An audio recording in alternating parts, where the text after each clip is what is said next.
جب اس قوم پر عذاب نازل ہوا تو عذاب صرف منع کرنے والا جو گروہ تھا وہ بچ گیا، اور جو خاموش رہے جنہوں نے منع بھی نہیں کیا تھا وہ بھی پھر بندر بن گئے، اور خاموش رہنے والے اور مجرم دونوں گروہوں پر عذاب نازل ہوا، اور وہ عذاب یہ تھا، اللہ تعالیٰ نے کہا تم ذلیل و خوار بندر بن جاؤ۔ اب دیکھیے کہ یہ کیسے تھے، یہ لوگوں کا کیا حال ہوا کہ یہ سب سو رہے تھے اپنے اپنے گھروں میں، اور جب یہ نیند میں سے اٹھے تو سب کی شکلیں بندروں کی ہو گئی، اور یہ ایک دوسرے کو دیکھ دیکھ کر چیختے تھے، چلاتے تھے، اور ایک دوسرے کو دیکھ کر ڈرتے تھے، روتے تھے، چیختے تھے، ساروں پہچانتے بھی تھے وہ ایک دوسرے کو کہ یہ ہمارے فلاں ہے فلاں ہے، ایک دوسرے کو پہچانتے، ایک دوسرے کو دیکھ کر روتے، مگر بات نہیں کر سکتے۔ پھر اسی طریقے سے 3 دن تک یہ اسی طریقے سے چیختے چلاتے رہے، اور یہ مر کھپ گئے، اور یہ واقعہ سیدنا داؤد علیہ السلام کے دور میں پیش آیا تھا۔ انشاءاللہ ہم سورہ آراف میں اس کے بارے میں اور پڑھیں گے۔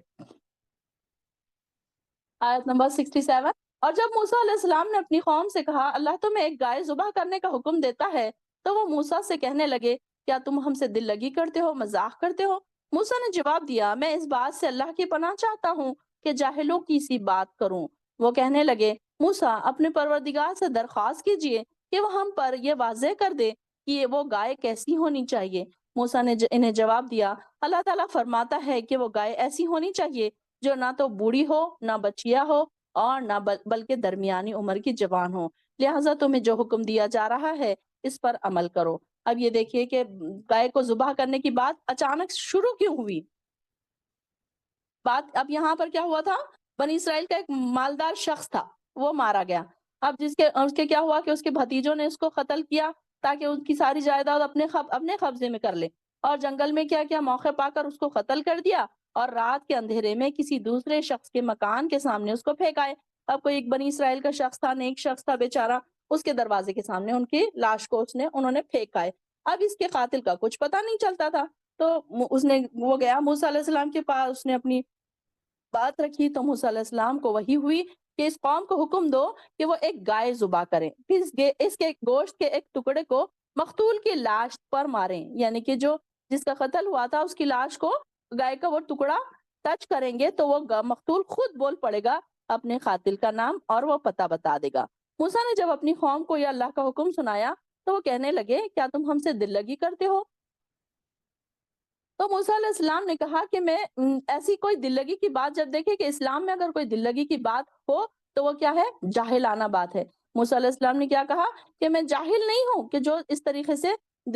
ہنسی مذاق کی بات کروں، میں پناہ لیتا ہوں کہ میں جاہلوں کی سی بات کروں، یعنی کہ اسلام میں اگر کوئی ہنسی مذاق کا اگر قرآن کو بناتا ہے تو کیا ہے، جہالت والی بات ہے۔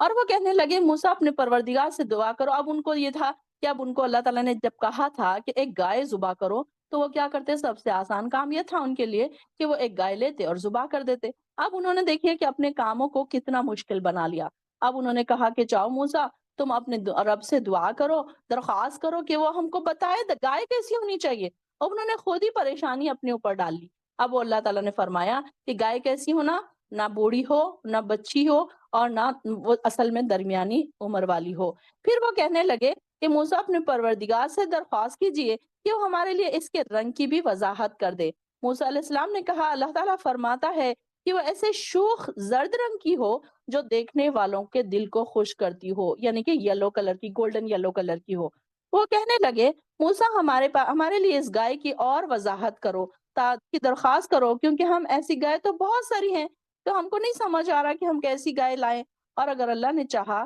تو ہم ضرور اس کا پتہ لگا لیں گے۔ موسیٰ نے کہا وہ گائے ایسی ہونی چاہیے جس سے خدمت نہ لی جاتی ہو، جو نہ تو زمین جوتتی ہو، نہ کھیتوں کو پانی پلاتی ہو، اور صحیح و سالم ہو، اور اس پہ کوئی داغ اور دھبا نہ ہو۔ موسیٰ نے کہا موسیٰ اب تم ٹھیک ٹھیک پتہ بتا دیا۔ انہوں نے کہا کہ اے موسیٰ اب تم نے صحیح بات ہم کو بتا دی۔ دیکھیے کہ انہوں نے اتنے سوال کیے اور اپنے لیے انہوں نے مشکل خود ہی کھڑی کر دی۔ اب آسان کیا تھا ان کے لیے کہ وہ ایک گائے لیتے اور ذبح کر دیتے۔ اب ہم بھی کبھی کبھی کیا کرتے ہیں کہ دین میں اتنے سوالات کرتے ہیں، اب جب اس کے جواب مل جاتے ہیں تو ہم کو کرنا بڑا مشکل ہو جاتا ہے۔ اب جیسے فار ایگزامپل کوئی پردہ نہیں کرنا چاہتا، وہ کوئی اسکالر کے پاس جاتا ہے کہ ہم چہرے کا پردہ کریں یا نہ کریں، ہم ان کے سامنے کریں یا نہ کریں۔ اب ان کو جب یہ کہہ دیا گیا کہ یہ ضروری ہے، اب وہ خاموش ہو جاتے ہیں۔ پھر اب کیا کریں؟ حالانکہ وہ راستہ یہ تلاش کر رہے تھے کہ ہمیں ایسا راستہ مل جائے، ہم اکثر ایسے راستے تلاش کرتے ہیں جس میں ہمارا فائدہ ہو۔ یہ ہوتا ہے نا، اکثر یہ ہوتا ہے کہ ہم ایسے ہی راستے تلاش کرتے ہیں کہ ہم جس میں ہمارا فائدہ ہو، ایک اسکالر سے پوچھتے ہیں، دوسرے اسکالر سے پوچھتے ہیں، مطمئن نہیں ہوتے، تیسرے اسکالر سے پوچھتے ہیں کہ ہماری مرضی کا جواب ہمیں نہیں مل رہا ہوتا نا، تو ہم پریشان ہوتے ہیں، اور جب ہماری مرضی کا جواب ملتا ہے تو ٹھیک، اگر نہیں ملتا ہے تو وہ بھی ایک ٹینشن کی بات ہے کہ آپ اس پر عمل کیسے کریں۔ تو دیکھیے کہ یہ ساری چیزیں بنی اسرائیل کی بتائی جو جا رہی ہیں، لیکن وہ کیا ہے، یہ کیا ہے کہ ان کو بتایا جا رہا ہے کہ ہمارے اندر بھی یہی چیزیں ہیں۔ آج کے زمانے میں ہمیں یہ بتایا جا رہا ہے کہ دیکھو انہوں نے ایسے کیا تھا، تم ایسے مت کرو، کہیں یہ چیزیں تمہارے اندر تو نہیں ہے۔ بار بار ہم کو یہ کیوں کیا ضرورت تھی؟ بنی اسرائیل تو مر گئے، کھپ گئے، پرانے سالوں پرانی بات ہو گئی، لیکن ہمیں یہ قصے سنانے کا مقصد کیا ہے کہ دیکھو کہ یہ بنی اسرائیل نے ایسی ایسی حرکتیں کی تھی، اس طریقے سے اللہ کے غضب کے شکار ہوئے تھے، تو تم امت مسلمہ ایک امت ہو، اچھی امت ہو، امت وسط ہو، اور سب امتوں پر بھاری ہو، فضیلت والی ہو، تو تم ایسے کام مت کرو۔ یہ ہمیں اصل سبق دیا جا رہا ہے۔ تو یہاں پر اب انہوں نے کیا کیا کہ جب انہوں نے پتہ بتا دیا تو پھر وہ کہنے لگے کہ اب موسیٰ تم نے تو بتا دیا، اب جو تم لائے ہو ہم ضرور اس کا پتہ لگا لیں گے۔ اب وہ گائے ایسی ہونی چاہیے جس سے خدمت بھی نہ لی جاتی ہو، کھیتوں کو بھی پانی نہیں پلاتی۔ اب انہوں نے یہ گائے ڈھونڈنا شروع کیا۔ اب پتہ چلا کہ جب یہ گائے ڈھونڈنے نکلے تو ان کو یہ گائے نہیں ملتی تھی۔ اب یہ یہاں پر انہوں نے دیکھا کہ ایک شخص کے پاس، ایک بچے کے پاس وہ گائے تھی، اور وہ گائے بیچتا نہیں تھا، وہ چاہتا تھا کہ وہ نہ بیچے، کہ اس کا ایک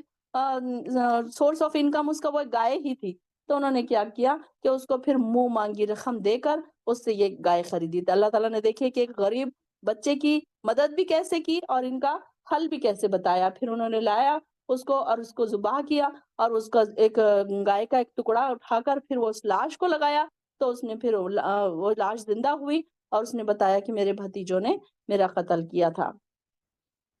اے بنی اسرائیل، وہ واقعے کو بھی یاد کرو جب تم نے ایک آدمی کو مار ڈالا، پھر تم یہ الزام ایک دوسرے کے سر تھوپ کر جھگڑا کر رہے تھے، اور جو کچھ تم چھپانا چاہتے تھے اللہ تعالیٰ اسے ظاہر کرنے والا تھا۔ تو ہم نے حکم دیا کہ اس ذبح شدہ گائے کے گوشت کا ایک ٹکڑا مقتول کی لاش پر مارو، تو مقتول نے بول کر اپنے قاتل کا پتہ بتا دیا۔ اللہ تعالیٰ اسی طرح مردوں کو زندہ کرے گا اور تمہیں اپنی نشانیاں دکھاتا ہے تاکہ تم سمجھو۔ ایسی واضح نشانیاں دیکھنے کے بعد تمہارے دل سخت ہو گئے، اتنے سخت جیسے پتھر ہوں، یا ان سے بھی سخت تر پتھر، کیونکہ پتھروں میں سے تو کچھ ایسے ہوتے ہیں کہ ان سے نہریں پھوٹ نکلتی ہیں، اور کچھ ایسے ہیں جو پھٹ پڑتے ہیں تو ان سے پانی نکلنے لگتا ہے، اور کچھ ایسے ہیں جو اللہ کے ڈر سے لرز کر گر پڑتے ہیں، اور کچھ کرتوت تم کر رہے ہو، جو کچھ تم کر رہے ہو اللہ تعالیٰ اس سے باخبر ہے۔ کہ اب یہاں پر دیکھیے کہ دلوں کی سختی کی بات بتائی جا رہی ہے، بدبختی کی علامت دلوں کی سختی۔ یہاں کی دلوں کی سختی کیا ہے؟ آنکھوں کا جم جانا، یعنی کہ کوئی کبھی کبھی ہوتا ہے کہ انسان کو آنکھ سے کبھی آنسو نہیں آتے اللہ کے ڈر سے، اور دنیا کی لمبی لمبی امیدیں بھی جو ہے دلوں کی سختی کا باعث بن سکتے ہیں۔ تو یہاں پر دلوں کی مثالیں پتھروں سے دی گئی۔ 3 قسم کے دلوں کا یہاں پر ذکر کیا گیا ہے کہ یہ کیسے ہے، کہ پہلی قسم کے دل کون سے ہیں کہ یہ سخت ہے ایک دم،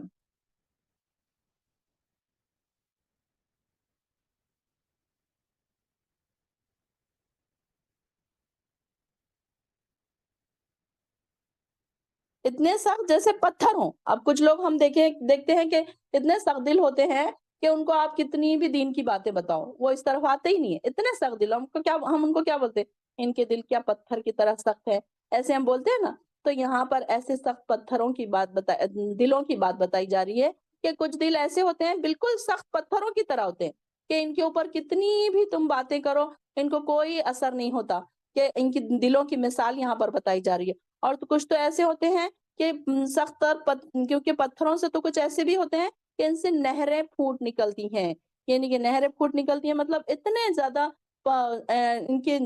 بتائی جا رہی ہے کہ ایسے ہوتے ہیں کہ جیسے جب ان کے سامنے کوئی بات بتائی جائے تو پتھر بھی ہے تو ٹوٹ جا رہا ہے، ایسی مثال بتائی جا رہی ہے کہ ان کے دل اتنے نرم ہو جا رہے ہیں کہ ان کی آنکھوں سے آنسو نکلنے لگتے ہیں، اور راتوں میں وہ اپنے اللہ کے سامنے روتے ہیں، گڑ گڑاتے ہیں، اپنے گناہوں کو یاد کرتے ہیں۔ تو ایسے ہوتے ہیں کہ ان سے نہریں پھوٹ پڑتی ہیں۔ ہم دیکھتے ہیں کہ کئی ایسے پتھر جنگلوں میں اور نہریں جب ہم دیکھتے ہیں تو ان کی نہروں کے بیچ سے کیسی پتھروں کے بیچ سے نہریں بہ رہی ہیں۔ تو اللہ تعالیٰ کی یہ رحمت ہے کہ پتھروں میں سے بھی اللہ تعالیٰ نہریں نکال سکتا ہے۔ تو یہاں پر مثال بتا کر اللہ تعالیٰ بتا رہے ہیں کہ کچھ دل ایسے ہوتے ہیں کہ ان کی نرمی ایسی ہوتی ہے کہ جب ان کے سامنے دین کی چھوٹی سی بات بتائی جائے تو وہ ان کے دل نرم ہو جاتے ہیں، پگھل جاتے ہیں اور اللہ تعالیٰ کے سامنے وہ رو پڑتے ہیں، عاجزی اور انکساری کے ساتھ سجدوں میں گر جاتے ہیں۔ اور کچھ ایسے ہیں جو پھٹ جاتے ہیں اور ان سے پانی نکلنے لگتا ہے، اور کچھ ایسے ہیں جو اللہ کے ڈر سے لرز کر گر پڑتے ہیں، اور جو کچھ تم کر رہے ہو اللہ تعالیٰ اس سے بے خبر نہیں ہے۔ یعنی کہ دیکھیے کہ آپ یہ تینوں دلوں میں سے اپنے اپنے دلوں کا جائزہ لیجئے کہ میرے دل میں کتنی عاجزی اور انکساری ہے، میں کیسی ہوں، کیا میرے اندر بھی عاجزی ہے، کیا میں بھی اللہ کے ڈر سے کبھی روتی ہوں، کیا قرآن کی کوئی آیت جب میں پڑھتی ہوں تو کیا مجھے رونا آتا ہے؟ یہ اپنے آپ کو بھی ہمیشہ جب بھی کوئی آیت آئے تو اپنے آپ کو وہاں رکھ کر سوچا کریں کہ میرے اندر کہیں کون سی کوالٹی ہے، کہ میں کیا ایک سخت دل انسان ہوں، کیا میں عاجزی اور انکساری کرنے والی ہوں، اور میرے دل کیسے ہو گئے؟ کبھی کبھی دیکھیے کہ دنیا کماتے کماتے انسان کا دل اتنا سخت ہو جاتا ہے کہ کوئی چیز اس کے اوپر اثر نہیں کرتی۔ سب کو پتا ہے جنت پتا ہے، دوزخ پتا ہے، قبر میں جانا پتا ہے، اس کے باوجود لوگ کیا کہتے ہیں؟ ہاں جب کا جب دیکھیں گے، آخری میں دیکھیں گے، ہاں سب اللہ تعالیٰ کر دے گا، نہیں ہم دیکھ لیں گے، ایسی باتیں کرتے ہیں۔ یہ یعنی کہ کوئی نیکی کا کام کرنے کے لیے آگے بڑھتے نہیں ہیں، فرض نمازیں چھوڑ رہے ہیں، اور کیا ڈر ڈر ڈر بالکل نہیں ہے۔ دنیا کے لیے پیچھے اتنی بھاگم بھاگ ہے، اتنی دوڑ ہے دنیا کی کہ دنیا کے لیے تو سارے جگہ جانے کے لیے بیٹھے ہیں، لیکن اللہ کے ذکر کے لیے ان کے ٹائم ہی نہیں ہے۔ تو یہاں پر دیکھیے کہ تین قسم کے جو دل ہے اس میں کیا ہے، ذکر کی مجلس میں اگر آپ بیٹھیں گے تو آپ کو لگے گا کہ ہمارے دل ایمان سے بھر رہے ہیں، لبریز ہو رہے ہیں۔ قرآن کی محفل میں دیکھیے، اور اپنے دلوں کو تین جگہ چیک کیجیے آپ ذکر کی محفل میں، سب سے پہلے ذکر کی مجلس میں، کہ آپ ذکر کی مجلس میں بیٹھے ہیں تو آپ کے دلوں کی کیا حالت ہو رہی ہے؟ کیا آپ کے دل ایمان سے لبریز ہو رہے ہیں؟ کیا آپ کی آنکھوں سے آنسو جاری ہو رہے ہیں؟ کہیں ایسی جگہوں پر کہ جہاں پر اللہ ذکر کر رہا ہے تو ان کی جگہوں پر اللہ آنکھوں سے آنسو جاری ہو رہے ہیں آپ کے؟ یہاں پر چیک کیجئے۔ قرآن کی محفل میں، تنہائی میں، جب آپ تنہائی میں نماز پڑھ رہے ہیں، تہجد پڑھ رہے ہیں، اس وقت اپنے دلوں کو چیک کیجئے، ٹٹولیے اپنے دلوں کو کہ میرے دل میں ایمان کا لیول کتنا ہے؟ کیا میرے دل میں اللہ کے ڈر سے کبھی آنسو آتے ہیں؟ کیا یا پھر میں صرف دنیا کی دوڑ دھوپ میں ہی اپنے آپ کو پھنسا کر رکھتی ہوں؟ تو کبھی بھی ایسی مجلس میں، اب آپ دیکھتے ہوں گے کہ جب ہم اللہ کی ایسی محفلوں میں بیٹھتے ہیں، ذکر کی محفلوں میں بیٹھتے ہیں، تو ہمارے دل ایمان سے لبریز ہو جاتے ہیں، ایمان سے بھر جاتے ہیں ہمارے دل۔ کیا آپ نے غور کیا کہ ہم جب ایسی کلاسوں میں نہیں ہوتے تو ہم دنیا میں پھر پھنس جاتے ہیں، کہیں نہ کہیں دنیا داری میں ہم پھنس جاتے ہیں۔ تو یہاں پر بیٹھنے سے، بار بار بیٹھنے سے ہمارے دلوں کی صفائی ہوتی رہتی ہے، ہمارے دلوں میں ایمان بڑھتا رہتا ہے، تقوی کا لیول ہمارا بڑھتا ہے۔ پھر اسی طریقے سے جب آپ اکیلے قرآن پڑھ رہے ہیں تو ایک ایک آیت کو آپ آبزرو کر رہے ہیں، اس کو پڑھ کر سمجھ کر اپنے اندر اتار رہے ہیں، تو آپ دیکھیے کہ آپ کے اندر کیا چینجز ہو رہے ہیں۔ کبھی ایسا ہوا کہ جنت کی بات آپ پڑھ رہے ہیں اور آپ کو خواہش پیدا ہوئی، لالچ پیدا ہوئی، آپ نے تڑپ کے وہیں دعا مانگی؟ کبھی ایسا ہوا؟ یا پھر دوزخ کا ذکر آپ کے سامنے آ رہا ہے، دوزخ کے مراحل آپ کو، قبر کے مراحل آپ کو آ رہے ہیں، تو یہاں پر ان کو بتایا جا رہا ہے کہ کیسے ان کو کیسے وہ رو رہے ہیں، تڑپ رہے ہیں، دعا کر رہے ہیں۔ ایسے کبھی حالات آئے ہیں آپ کے سامنے؟ غور کیجئے، چیک کیجئے اپنے دلوں کو کہ میرا دل ان تین دلوں میں سے کون سا دل ہے؟ کیا میرا دل بھی عاجزی اور انکساری سے بھرا ہوا ہے، خشوع اور خضوع سے بھرا ہوا ہے؟ اور نہیں ہے تو کیوں نہیں ہے؟ کیا چاہیے مجھے اللہ تعالیٰ کے پاس میں جب جاؤں گی تو میرا دل ایمان سے بھرا ہوا ہونا چاہیے، تقوی سے بھرا ہوا ہونا چاہیے، عاجزی اور انکساری کے ساتھ ہم اللہ کے سامنے کھڑے ہوں۔ اللہ کی جب ہم نماز پڑھ رہے ہوں، قرآن پڑھ رہے ہوں، اس محفل میں ہم بیٹھے ہیں تو ہمارا دل عاجزی اور انکساری سے بھرا ہوا ہو، ایمان سے بھرا ہوا ہو، تقوی سے بھرا ہوا ہو۔ ٹھیک ہے اب تک نہیں تھا، لیکن ہم کوشش کریں کہ آئندہ اللہ ہمارے دلوں میں ایمان کا جذبہ پیدا کر دے، شوق پیدا کر دے، تیری محبت پیدا کر دے، اس قرآن کی محبت پیدا کر دے۔ اللہم انت اجعل القرآن ربیع قلوبنا، اللہ اس قرآن کو ہمارے دلوں کی بہار بنا دے کہ اب آپ دیکھیں گے کہ اب جب قرآن پڑھ رہے ہیں آپ اکیلے میں تو آپ کو یہ ریئلائز ہوگا کہ کہیں پر آپ تڑپ کے رونے لگ جاتے ہیں، آپ کہیں پر خوشی سے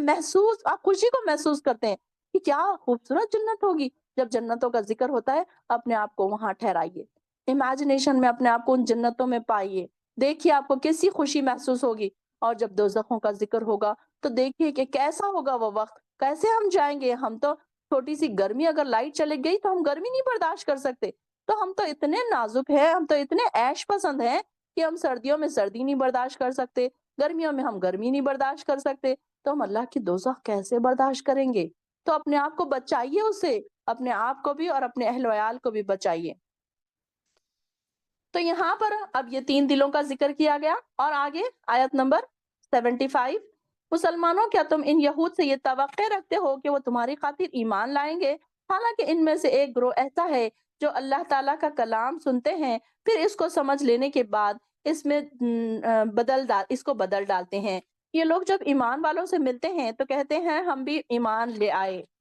اور جب خلوت میں یعنی کہ اکیلے ہوتے ہیں، ایک دوسرے سے ملتے ہیں تو کہتے ہیں کیا تم مسلمانوں کو وہ راز کی باتیں بتاتے ہو جو اللہ نے تم پر کھولی، کہ اپنے پروردگار کے یہاں ان باتوں کو تمہارے خلاف بطور حجت پیش کر دے، تمہیں کچھ بھی عقل نہیں رہی؟ کیا وہ یہود یہ نہیں جانتے کہ اللہ تعالیٰ ہر چیز کو خوب جانتا ہے، جسے وہ چھپاتے ہیں اور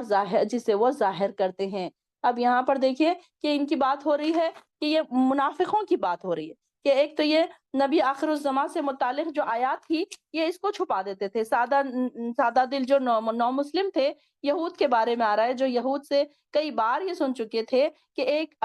نبی آخر الزمان آنے والا ہے، جو لوگ اس کا ساتھ دیں گے وہ ساری دنیا پر چھا جائیں گے۔ اب یہ لوگ تو ایمان لے کر آ گئے تھے، مگر یہود نے یہ کام کیا کہ توریت میں حلیہ جو تھا نبی صلی اللہ علیہ وسلم کا مذکور تھا، تو اس میں کیا کیا انہوں نے؟ تحریف کر ڈالی، اور ایمان نہ لانے کی وجہ کیا بتائے؟ کہ اس کا حلیہ توریت میں مختلف ہے۔ اب اس آیت سے معلوم ہوتا ہے کہ جو نبی آخر الزمان کو پہچاننے کے لیے توریت وغیرہ میں ان کے پاس ساری چیزیں موجود تھی، جسے یہ لوگ آخر الزمان نبی کے مدینہ آنے سے پہلے لوگوں میں مشہور کر چکے تھے۔ ان کو پتا تھا کہ یہ نبی آئے گا، اس کے اوصاف کیسے ہوں گے، اس کا چہرہ حلیہ کیسا ہوگا۔ اس میں کچھ لوگ آخر الزمان نبی کے مدینہ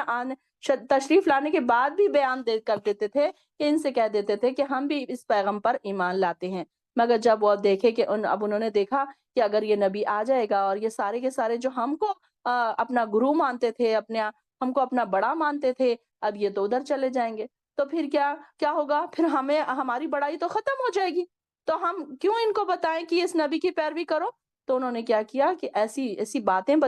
اس میں چینج کر ڈالی، توریت میں رد و بدل کر دیا، تاکہ وہ نبی کو نہ پہچانے اور نبی پر ایمان نہ لائے۔ اب اس میں بھی کیسے تھے کہ بنی اسرائیل میں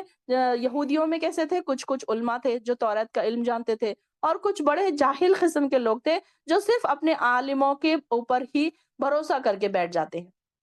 اب پھر سے اپنے اس دور میں آئیے کہ آج بھی ہمارے پاس یہی نہیں ہوتا کہ ہم اپنے آپ کو ہمارے پاس کتاب ہے، سارے کچھ احادیث ہیں، قرآن ہے، سنت سے ہم کو ساری چیزوں کا پتہ ہے، لیکن ہم کہاں دوڑتے ہیں؟ عالموں کے پاس دوڑتے ہیں، تعویذوں کے لیے دوڑتے ہیں، عاملوں کے پاس جاتے ہیں، کوئی ہمیں وظیفہ بتا دیجئے، کوئی ہمیں